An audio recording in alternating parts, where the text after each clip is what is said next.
どの部品も私のものではありません。ですから、兄弟たちよ、勇気を出しなさい。私は、神が私に告げられた通りにことがなると信じているからです。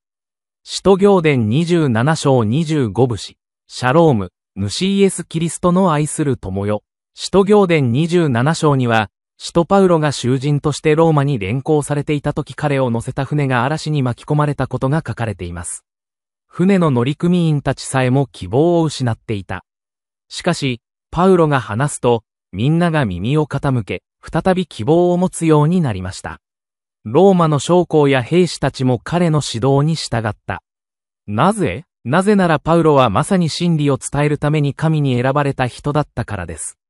パウロが、私がパウロに仕えている神について話したとき、また、誰も命を失うことはないと彼が言ったとき、使徒行伝27時22分、23、彼らには彼を信じる十分な理由がありました。私たちも自分自身を神に明け渡し、私の体のどの部分も私のものではなく、すべては神のものですと言えるようにしましょう。私は、バハテララジャワリヌサンタラ、バラヌスのクリスチャンスハルト氏を招待し、美しい年齢の家族、ケシやバハテラ歌詞の賛美に同行し、以下の称賛を挙げます。イエス様、愛しています心から、イエス様、愛しています心を込めて。私は昼も夜もあなたの言葉を黙想します。私はあなたの命令に従い、それを実行します。主よ、あなたは私の人生の目的をご存知です。あなたの心を喜ばせるために、以下の記事は私に大きなインスピレーションと動機を与えました。ピーター・ドートは92歳で亡くなる直前に私の身長は193センチメートルで、私の体のあらゆる部分は神のものである、と言いました。ピーターの友人はピーターを65年間知っていると言い、友人はピーターの言ったことは真実だと確信した。若い頃、ピーターは教会の伝道者としてキリストに仕えるために高級の仕事を辞めました。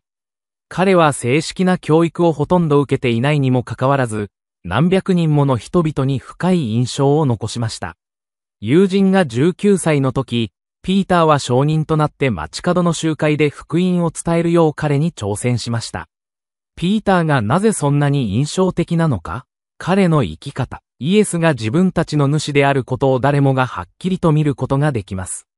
この体のどの部分も私のものではなく、すべてはキリストのものです。アーメン。今日のインスピレーションは、キリストが私たちにすべてを与えてくださったので、すべてをキリストに捧げなさい。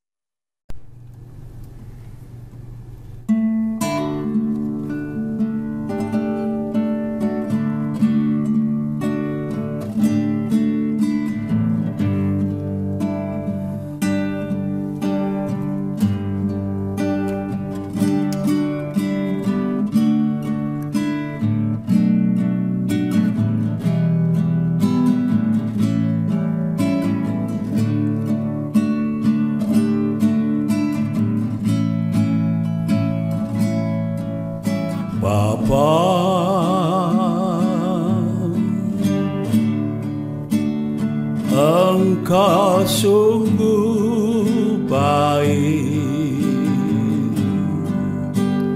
kasih-Mu